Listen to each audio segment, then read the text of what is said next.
I'm an anthropologist, so I shall speak from an anthropological perspective. I'm a PhD researcher in Leuven. I live in Leuven. I have been doing participant observation research in Southeast Nigeria between 2014 and 2017, which has produced a dissertation that I submitted a few months ago. My area of interest was disability support, where I try to follow the discourses that shape disability support in Nigeria and how people with disability experience disability support.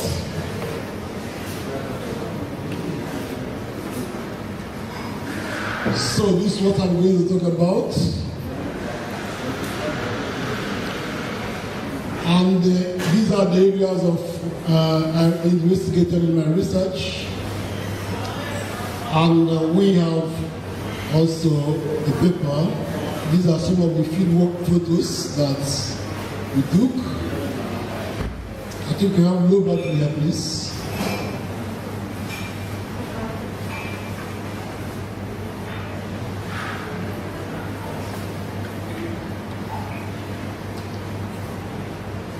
Our paper is going to be published before the end of the year in Ajot. Now I'm going to what I have to talk about this afternoon. So in this paper, I shall reflect on how to overcome the challenges of stigma associated with disability and possibly say a few things about how to improve the quality of life of persons living with IDD. In Jerry's time, I shall show why it is important that we move from stigma to other areas that are not stigmatized in disability research.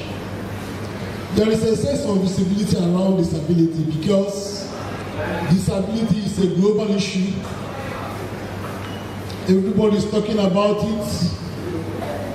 But then, is it true, is it possible to say that people with disability are in good company? If they say that 1 in 7 persons live with disability, do we now say that they are in the mainstream society?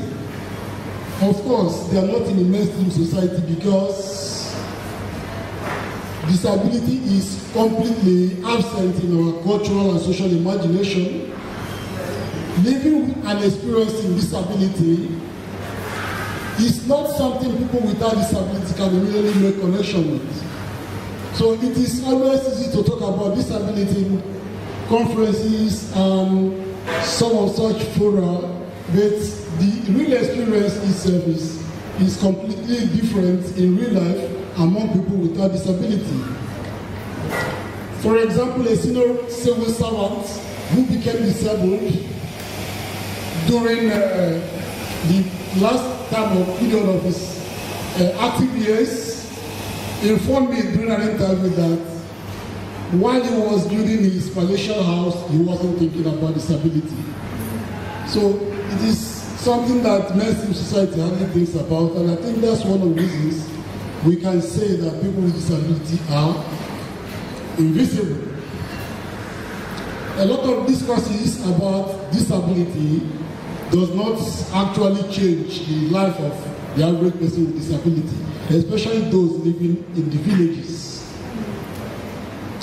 Within the Nigerian context, my research have found out that disability is a problem space that remains undefined, apart from the area of special education, which is very strong in Nigeria.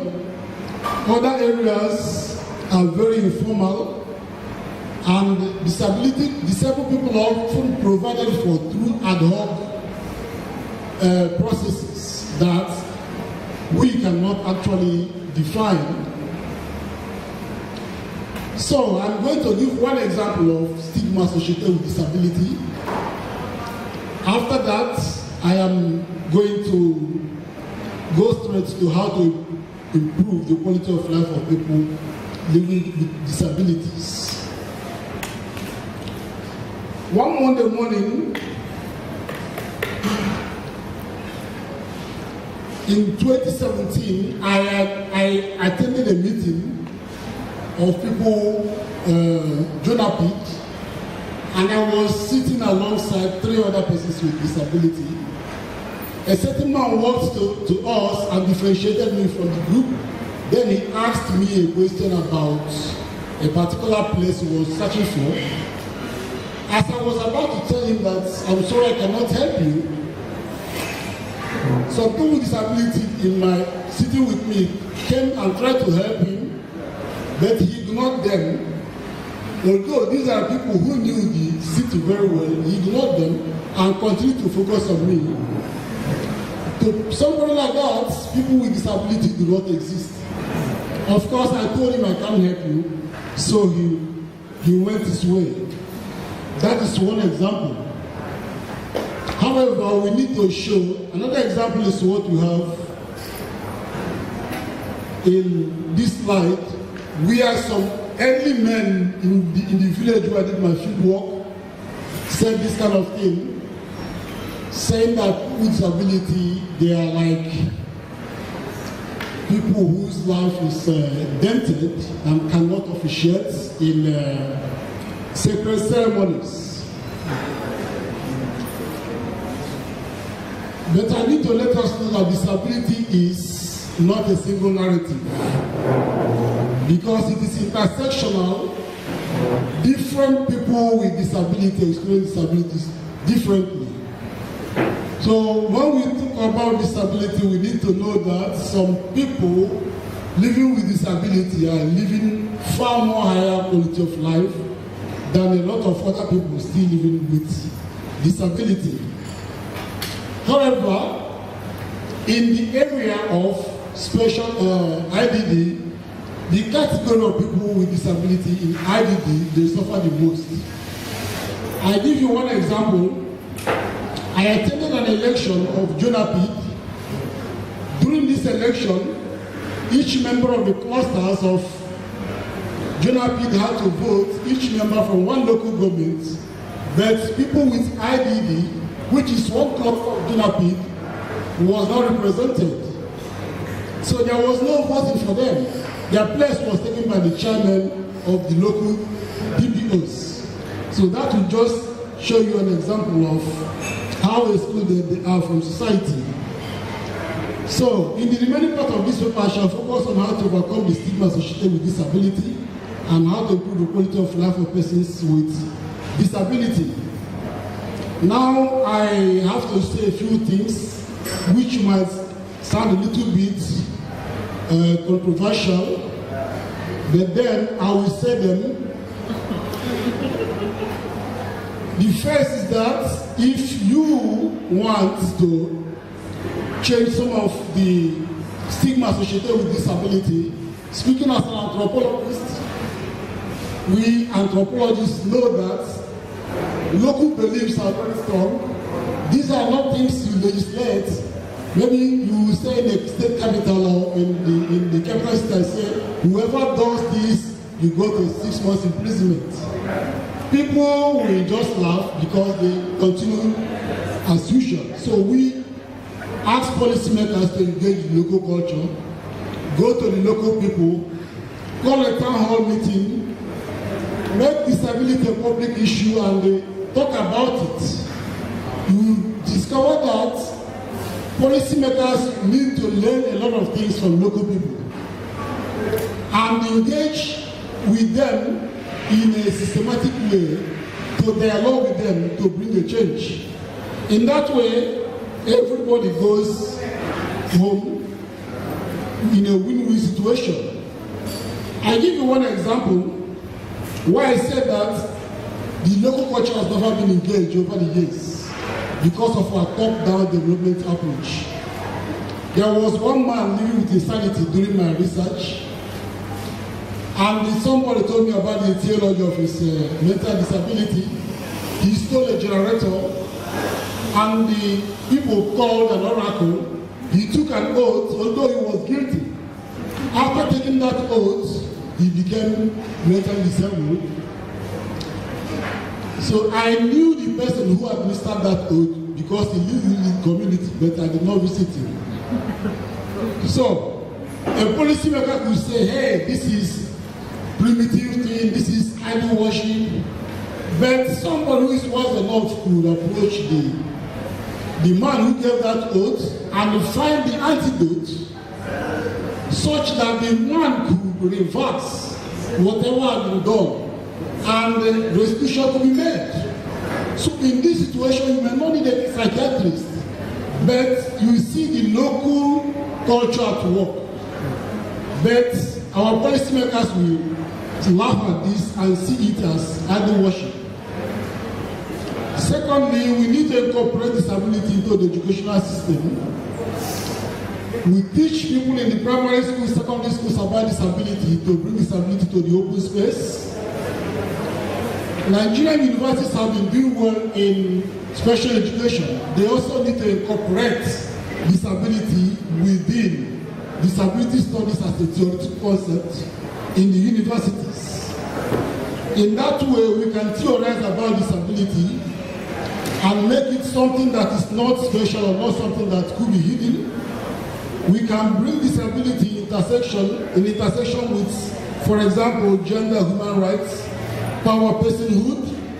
In that way, disability begins to expand. Everybody now will begin to know that disability is not a very special thing. Again, the organized disability community will have to lead the charge on how to end this stigma around disability. We researchers are only facilitators. The people with disability, they have the right to lead the charge, but my research indicates that they don't live in unity. Most times, they are unity only within these clusters, but when different clusters of people with disability come together, they are suspecting themselves and they are quarreling among themselves, and that is not good enough. A research participant told me this, what is written here, in a subtle form of empowerment, he forced the chairman of a local government to give him attention. That kind of thing is something that is required of people with disability. Another thing is a lot of people with disability have not accepted their body. In that way, they continue to put more and more stress, thinking they need to improve somebody, impress somebody to accept them. But the first thing is to accept your body, then every other thing will follow. Now, I am going straight. Okay, before I go there, I'm going to say one other thing. Disability support should be made accountable. So many people are claiming to support people with disability. A lot of NGOs, like the gentleman from University of Education said, people come from different areas and claim to support people with disability, opening NGOs. These are things I discovered during my research. But when this money comes, it goes to their pocket. Disabled people in the villages and rural areas never get to smell any of this money. So we must need to make disability support accountable. There are so many organizations, oil companies, foreign governments willing to help. These are found out during my research. Even IGP wanted to do a lot of things for people with disability. But who do we entrust it to? Is it to the ministry or is it to the disability community? Because of time, I'm not going to elaborate on this. So, I'm going straight to how to support persons with intellectual disability. The experts in intellectual disability have spoken today. I'm not going to repeat what they said. My main area is mobility disability.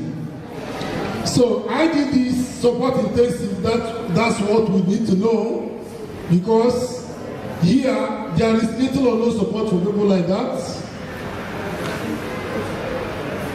It is a lifelong disability, like they have all said. But in Nigeria, a lot of them remain undiagnosed, as other people have said also here. Therefore, a lot of families take their wards to prayer, traditional prayer places and the native doctors, thinking that it was the work of witches and wizards. You see now there are some of disabilities that have their theology is spiritual. There are also other disabilities that their theology is medical. We need to distinguish between all these. But with appropriate personalized support over a sustained period of time, the life function of a person with disability, IDD, can really improve. So if we need to improve the quality of life of people with IDD, we need to focus on the medical, the healthcare policy, support for parents with IDD, parents with children with IDD, and support for teachers in the teachers of children with IDD. How am I doing for time, please? Can you give me 1 minute? All right. So you see our health policy is written in prose here. It was beautifully crafted, but we need to distinguish between reality and discourse. So the question is, what is the content of our health policy? You find out that in our health policy, in our health policy, there are lots of gaps. Such gaps that there are no health insurance, national health insurance. Although I looked at their website, we were told there is a national health insurance, very beautifully put. But I don't know how many people in Nigeria have registered to a national health insurance. Even among our audience here, is anybody in the national health insurance? The reality is that we don't have medical professionals whose duty is to diagnose and marshal out the appropriate support base for people with IDD. So that is the sad news. So we need to put up a kind of national health insurance that can take 70% of expenses in every visitation of the doctor or hospitalization. That will improve the quality of life of families of people with IDD. And it will also improve the quality of life of the overall population. Secondly, disability shatters life with a chain effect in the family. People with IDD need support in the family such that the government, the policymakers should give them a stipend at the end of every month, and there should be support also for people that teach children with disability, because they are doing extra work than ordinary regular teachers. Because of time, I plan to tell us why we need to move from the issue of stigma to other areas of disability, but because of time, I will not do that. Thank you.